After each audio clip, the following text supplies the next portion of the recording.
students, now in this session I will explain question number 6, 7 and 8 of exercise 3.5 playing with numbers. Now in question number 6 we have find all the prime factors of 1, 7, 2, 9 and arrange them in ascending order. That means whatever the prime numbers you will get, you have to arrange them in the ascending order, and then you have to find the relation between the two consecutive prime number also. So what is the first thing we have to do? We have to find the prime factors of 1, 7, 2, 9.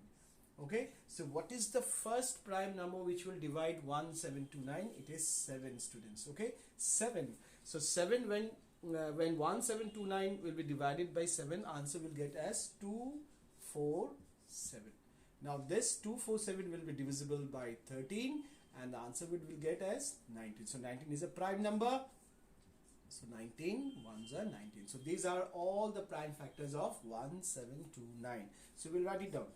Prime factors of 1, 7, 2, 9 is equals to 7 into 13 into 19. They have also asked to arrange all those prime numbers in ascending order. See, I have arranged in the ascending order, that is smaller to bigger. So we have answered the first part of the question. Now the next part of the question is, they have asked what is the relation between the consecutive prime numbers. So if you carefully observe that, if you find the difference between the first two consecutive number, we'll get 6, and the next two prime numbers, the difference between the next two prime numbers will be also 6, isn't it? So relation is what? The difference. First of all, we'll get the difference. That is 13 minus 7, that is 6, and 19 minus 13 is what? That is also 6. Okay, so the difference between the two consecutive prime number is 6. So this is the relation. So we will write difference between the two consecutive prime numbers is 6. So this is the relation, students. Okay, so this is the solution of question number 6. Now let's move on to sum number 7. In sum number 7, it is said the product of three consecutive number is always divisible by 6. No matter what are the three consecutive numbers. So we'll just take a very small three consecutive numbers, that is suppose 2, 3 and 4. This is the first example. Okay, first example. So they have said that if we take the three consecutive numbers, then the product of all these numbers, if you multiply this number, students, 2 into 3 into 4. So what is the result that we'll get? 2 3s are 6, 6 4s are 24. Now this number will be always divisible by 6. And why not? Because what is the divisibility of 6? Divisibility of 6 is what? The number should be divisible by 2 as well as by 3 also. So this number is divisible by 2. Why? Because the last unit digit is what? Even number. So this number is divisible by 2. And if this number is divisible by 3, so we have to add all the digits. That is 2 plus 4. That is what? 6. Yes, 6 is also divisible by 3. So this number is divisible by 2 also and 3 also. So we can say that 24 is also divisible by 6. Okay, so again we take another example. Suppose 5, 6 and 7. Okay, these are also three consecutive numbers. Now again we multiply all those numbers. 5 into 6 into 7. So what will be the product? 5 6 are 30. 37 is a what? 210. Now again you see this number is divisible by 2 or not? Obviously yes. So we know that if the last digit is any even number or 0, then the number will be divisible by 2. So it's quite certain that 210 is divisible by 2. Now let us check that whether this number is divisible by 3 or not. So for that, what we have to do? 2 plus 1 plus 0. So we have to add all the digits. So what will get the answer? The sum would be 3. Now 3 is divisible by 3. So it is quite certain that this number is divisible by 2 also and divisible by 3 also. Hence, we can say that 210 is also divisible by 6. So this is what exactly we have to do. Okay. Now let's take the first example. So what we can say that when we are taking the let 3 number be, now we will write in this way. Let the 3 consecutive numbers be 2, 3 and 4. You can explain this part of sum with any consecutive number. I'm just going with the smaller digits, okay, so that you can understand. So we have let the 3 consecutive number as 2, 3 and 4. Now let's find out the product. So product equals to 2 into 3 into 4. So answer is what? 24. Now what we will write? 24 is divisible by 2 as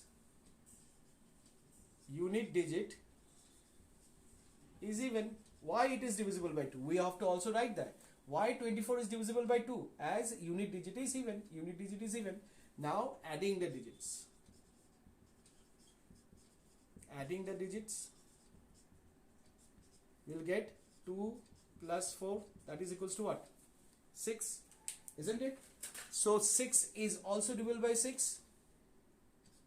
Hence 6 is divisible by 6. You don't write 6, you write as 6. As 6 is divisible by 3, so 24 is also divisible by 3. So we have proved that this number is divisible by 2 also, and this number is divisible by 3 also. So you can write hence 24 is also divisible by 6. Is also divisible by 6. Okay, so this is the logic that you have to use, and it is not mandatory that you have to go for 2, 3 and 4. You can go for any consecutive 3 numbers, that is 10, 11, 12 also, 20, 21, 22 also, 50, 51, 52 also, any 3 consecutive numbers. Okay, but the process has to be like this. Okay, this is the simplest process. Now let's move on to sum number 8. In sum number 8, they have said the sum of 2 consecutive odd numbers. So no matter which odd numbers you are taking, but the 2 odd numbers should be consecutive, and the sum of those 2 consecutive odd number will be always divisible by 4. Always divisible by 4. So let us give example. Let 2 consecutive odd numbers be, suppose 9 and 11. So if I am taking the first number as 9, so obviously the next odd number would be what? 11. So if you are taking suppose 13 as the first odd number, so what will be the next odd number? That would be 15. Okay, so if I am taking like the 2 consecutive odd numbers be 9 and 11, because the first number is 9, obviously the second odd number will be 11. Now sum of these 2 odd number, that is 9 plus 11, 20. So hence 20 is divisible by 4. So what was the divisibility rule of 4? The last 2 digits should be divisible by 4, isn't it? The last 2 digits should be divisible by 4. So this is a 2-digit number. So 2-digit number, in 2-digit number there are only 2 digits. So these 2 digits are divisible by 4. So hence 20 is divisible by 4. So if you want to take a larger number, obviously you can go for it. So suppose if I take a large number, suppose another example, if I take suppose 51 and 53. Okay, no, 51 is not an odd. Yes, 51 is an odd number. Fine. So 51 and 53. Now if I see the sum of 51 and 53, 51 plus 53, so what will be the answer? That is 4104. Fine.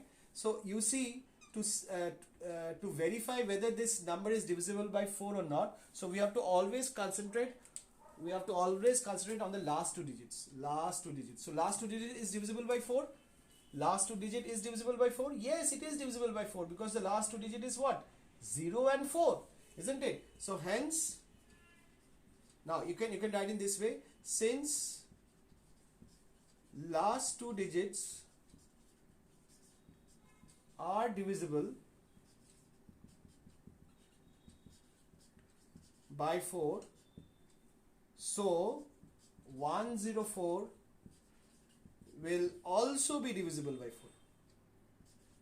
Be divisible by 4. So you can write in this way also.